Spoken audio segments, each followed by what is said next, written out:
Assalamualaikum. Untuk video kali ini, cikgu akan fokuskan dua soalan untuk kita selesaikan berkaitan dengan 7.3 teori fotoelektrik Einstein untuk bab yang ketujuh. Okey, so kita tengok dahulu apakah formula yang terkandung di dalam teori fotoelektrik Einstein. Okey, yang pertama kita perlu tahu tentang tenaga kinetik elektron. So ini adalah formulanya, iaitu E volt sama dengan setengah mv kuasa 2. Di mana EV huruf besar ni adalah tenaga keupayaan elektrik bagi elektron. Yang EV formula ni dah kita belajar dalam bab elektronik. Okey, yang setengah mv kuasa 2 ni ialah tenaga kinetik. Okey, yang kedua kita akan tengok formula bagi kesan fotoelektrik. Formula untuk kesan fotoelektrik, yang pertamanya ialah E sama dengan W tambah dengan K maksimum. Di mana W itu ialah fungsi kerja. So, fungsi kerja kita dah belajar sebelum ni. Apa yang dimaksudkan dengan fungsi kerja? So, fungsi kerja ni adalah tenaga minimum yang diperlukan untuk membebaskan fotoelektron. Okey, E ialah tenaga lah. Alright, dalam unit joule, dan K maksimum adalah tenaga kinetik yang maksimum. Alright. Okey, dan diberi juga W iaitu fungsi kerja sama dengan H iaitu pemalar Planck didarabkan dengan F0. F0 ini kita panggil dia sebagai frekuensi ambang. Okey, so apa yang dimaksudkan dengan frekuensi ambang? Frekuensi ambang ialah frekuensi yang minimum. Kita guna kata minimum kan? Frekuensi minimum yang membolehkan hasilnya kesan fotoelektrik. Frekuensi yang minimum untuk membebaskan elektron tu. Right, itu adalah F0 iaitu frekuensi ambang. Okey, kemudian sebelum ini yang 7.1 kita belajar tenaga kuantum kan? Tenaga kuantum diberi formula sama dengan apa? E sama dengan HF. Sebab itulah dekat bawah ni kita boleh tukarkan dia menjadi HF sama dengan W tambah dengan K maksimum, ataupun tukar juga kita ubahkan W itu menjadi HF0. Tambah dengan setengah mv kuasa 2 maksimum. Lepas tu, kalau kita nak tenaga kinetik menjadi perkara utama, so dia akan jadi macam di bawah lah. Dia akan jadi macam ni kan. Tenaga kinetik maksimum sama dengan HF tolak dengan HF not. Dan yang ini kita boleh faktorkan dia. Kita keluarkan H. So dapatlah formula yang terakhir. Okey. Formula dah kita lihat, dah kita teliti satu persatu. So sekarang kita akan cuba menjawab dua soalan. Dalam ni ada 3 soalan, tapi cikgu tak ambil contoh yang pertama sebab dia sama dengan 2A ni. Jadi cikgu terus ambil contoh yang 2. Seterusnya adalah contoh yang ketiga. Okey, tengok contoh yang nombor 2. Soalan dia ialah, dia kata ada fungsi kerja. Fungsi kerja suatu logam ialah 5.81 darab dengan 10 kuasa negatif 19 Joule. Okey, so kalau kata fungsi kerja kat sini, dia adalah simbolnya W. Okey, next. Pancaran ultra ungu yang mempunyai frekuensi gelombang. Dia ada frekuensi gelombangnya adalah 1 darab dengan 10 kuasa 15 Hz ditujukan kepada permukaan logam. Okey, A hitung frekuensi ambang logam. Lepas tu B dia minta tenaga kinetik maksimum. Okey, kita cuba dahulu jawab yang A dahulu. Sebelum nak jawab, macam biasa kita keluarkan dahulu maklumat yang diberi. So diberi fungsi kerja, so itu adalah W dengan nilainya adalah 5.81 darab dengan 10 kuasa negatif 19 Joule. Okey, kemudian diberi frekuensi. pancaran ultra ungu iaitu 1 darab dengan 10 kuasa 15 Hz. Okey. So ini yang diberi. So bagaimana kita nak mencari frekuensi ambang? Frekuensi ambang tadi bukankah kita dah tahu W sama dengan apa tadi? Di sini nampak tak? Cikgu boleh gunakan formula yang ini. Nampak? W sama dengan HF0. So kita perlu, kita nak cari frekuensi ambang. So gunakan formula yang ini. Alright, so cikgu pun tulis dekat bawah. So kita boleh guna formulanya adalah W. Untuk jawab yang A ya, W sama dengan HF0. So F0 inilah frekuensi ambang.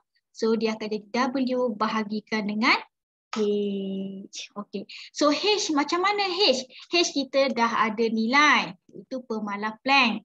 Di mana H sama dengan 6.63 darab 10 kuasa negatif 34. Okey. So yang ini kita dapatlah. Kita ambil yang fungsi kerja dia, kan? F0 sama dengan fungsi kerja dia iaitu 5.81 darab 10 kuasa negatif 19 Joule bahagikan dengan, tak tulis unit pun tak apa ya, sebab unit dia dah betul, nanti terus dapat Hertz sahaja ya. Okey, bahagi dengan H-nya ialah 6.63 darab 10 kuasa negatif 34. So kita tekanlah kalkulator. Kan, iaitu 5.81 darab dengan I negatif 19 bahagikan dengan, buka bracket lah ya, lepas bahagi itu 6.63 darabkan dengan I kuasa negatif 34 tutup balik bracket.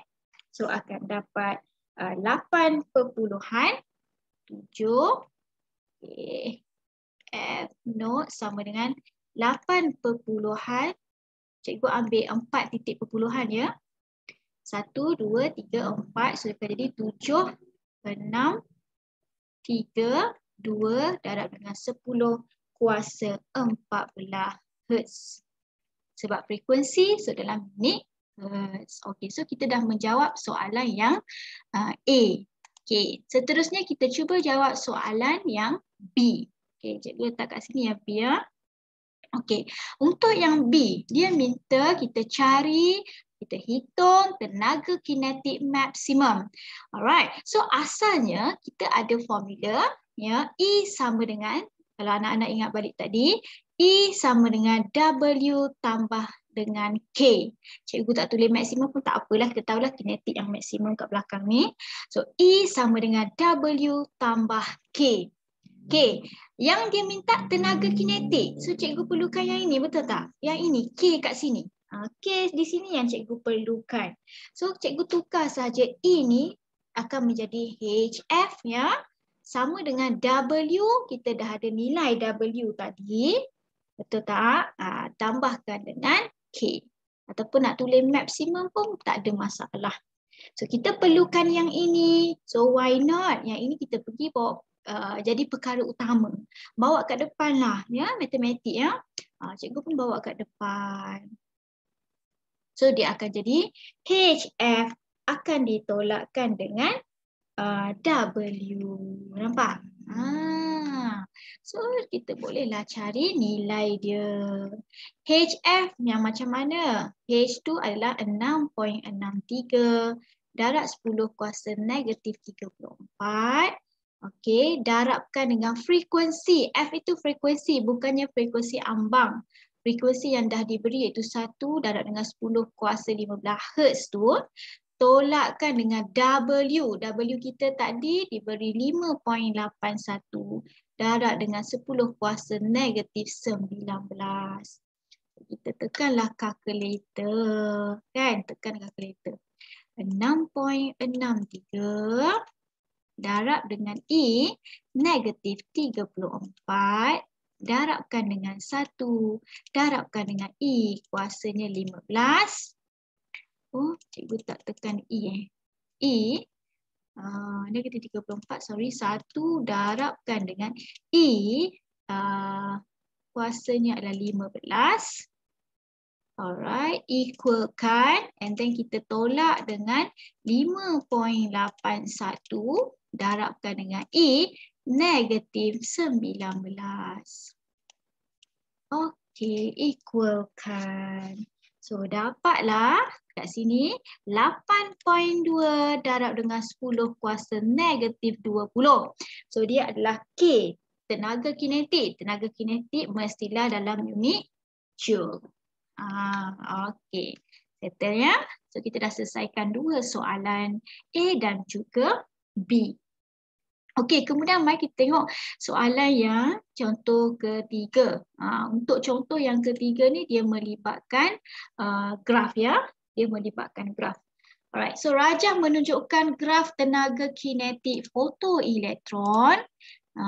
Graf tenaga kinetik fotoelektron melawan frekuensi. So kita boleh tengok kat sini, Pak CS adalah frekuensi sebab unit hertz ya. Frekuensi kita boleh tengok ya, dia adalah darab dengan 10 kuasa 14.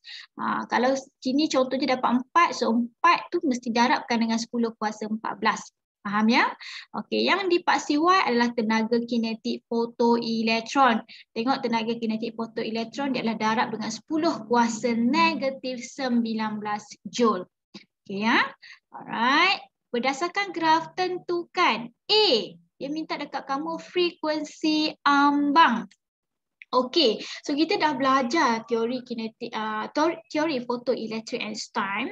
Kalau melibatkan graf, frekuensi ambang kita boleh cari. Ingat, pada pintasan X. Tulis ingat macam tu. Dia adalah pada pintasan X.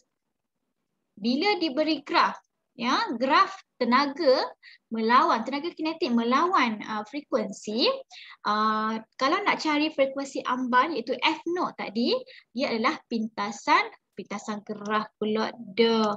Pintasan X. Apalah kan, pintasan X. Okay, pintasan X. Cikgu besarkan graf tu tak? Cikgu besarkan graf. Macam tu. So kalau tengok dekat sini, pintasan X ni dekat mana? Mestilah di sinilah kan. Ni pintasan X kita. Di sini.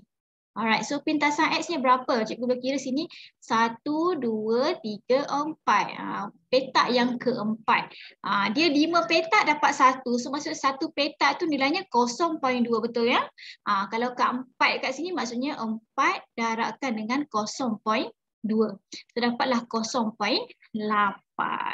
So jadinya frekuensi ambang cikgu ialah, okey, so kita dah boleh berjawab ya. A. Kita boleh jawab A, iaitu frekuensi ambang cikgu ialah 4 petak darabkan dengan 1 petak tu nilainya 0.2. Kan? So akan dapat 0.8. Cikgu tak boleh terus tulis 0.8 Hz, tak boleh. Sebab kita tengok pada paksi X tu, dia darab dengan 10 kuasa 14. Ini yang kita nak elakkan daripada membuat kecuaian. Sebab tu kita perlu perhatikan betul-betul graf tu diberi nilainya apa. Setiap paksi X tu apa unit dia. Kena tengok betul-betul. Alright, so yang A cikgu dah jawab. Kita dah selesai jawab yang A. Yang B pula dia minta fungsi kerja logam yang membebaskan fotoelektron. So bagaimana kita nak cari fungsi kerja? Fungsi kerjanya macam mana?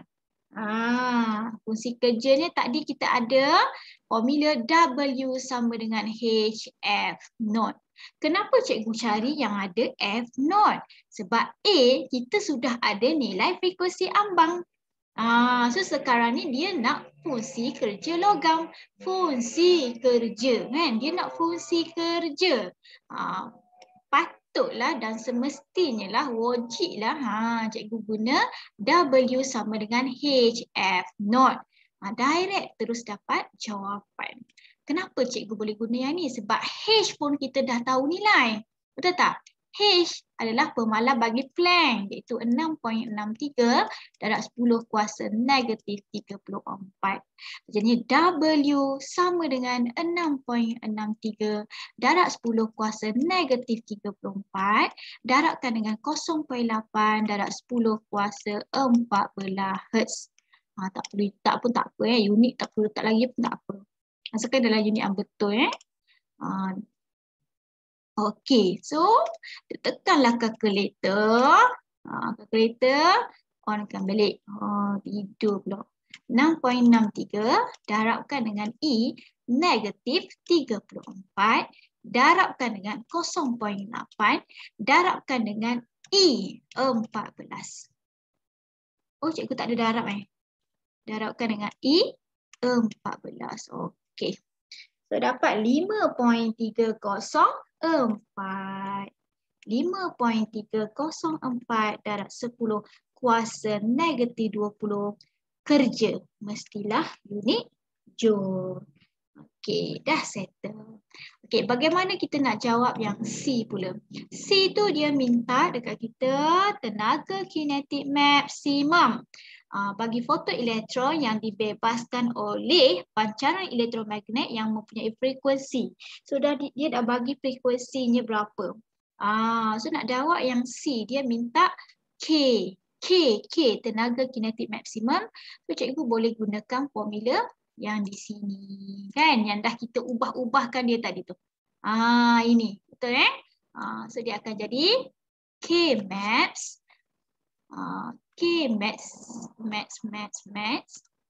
kalau merah. K max sama dengan HF tolakkan dengan W. Dah settle. H-nya apa dia? 6.63 darab 10 kuasa negatif 34. Nampak? Darabkan dengan cikgu tutup bracket ya. Cikgu buka balik bracket tu sebab belum darab lagi. Darabkan dengan frekuensi. Frekuensi dia dah bagi dekat sini. So darabkan dengan frekuensi 5 darab 10 kuasa 14. Barulah kita tolakkan dengan kerja. Kerja kat mana yang kita dah dapat yang B tadi. Nampak B kita dah dapat fungsi kerja. So fungsi kerjanya 5.304 darab dengan 10 kuasa negatif 20 tutup bracket. So kemudian kita tekanlah kalkulator.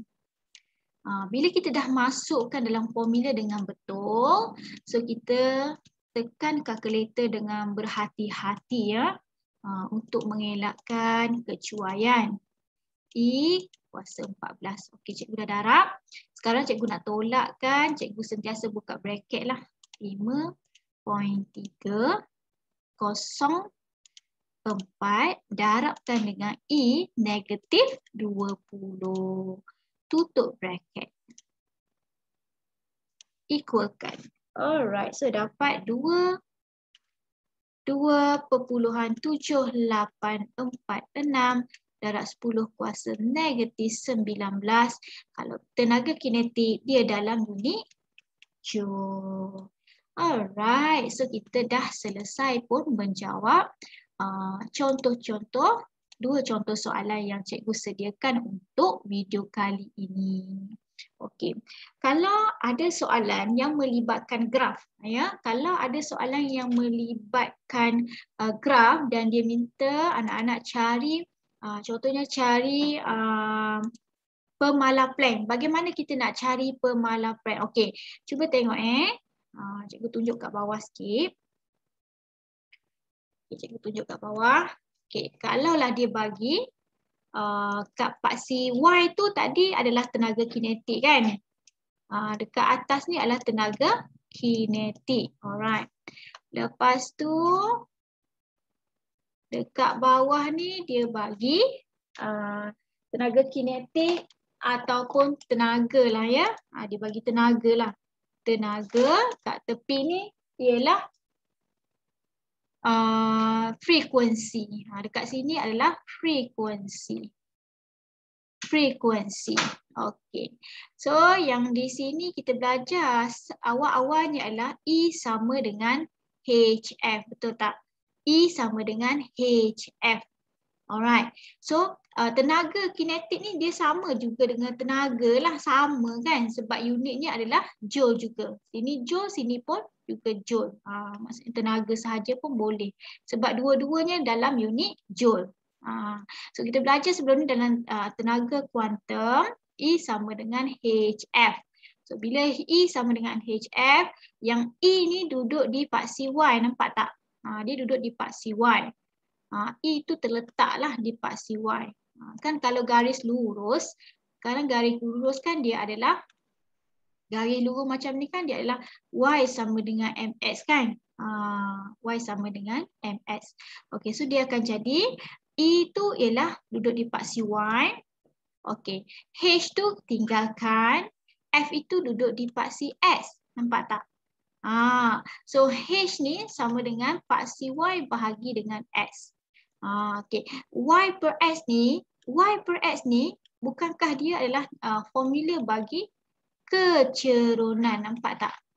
Dia adalah formula bagi kecerunan. Jadinya bila dia bagi graf, bagaimana kita nak dapatkan H? H ni pula kita tahu dia adalah pemalar Planck, betul tak?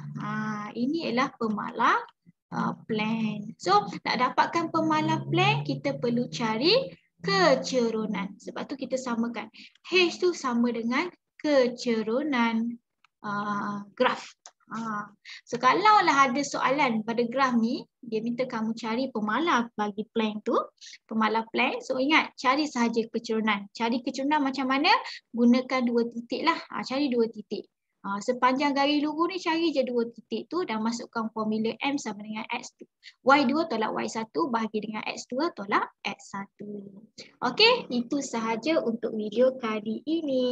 Jumpa lagi untuk video yang akan datang. Okey, Assalamualaikum.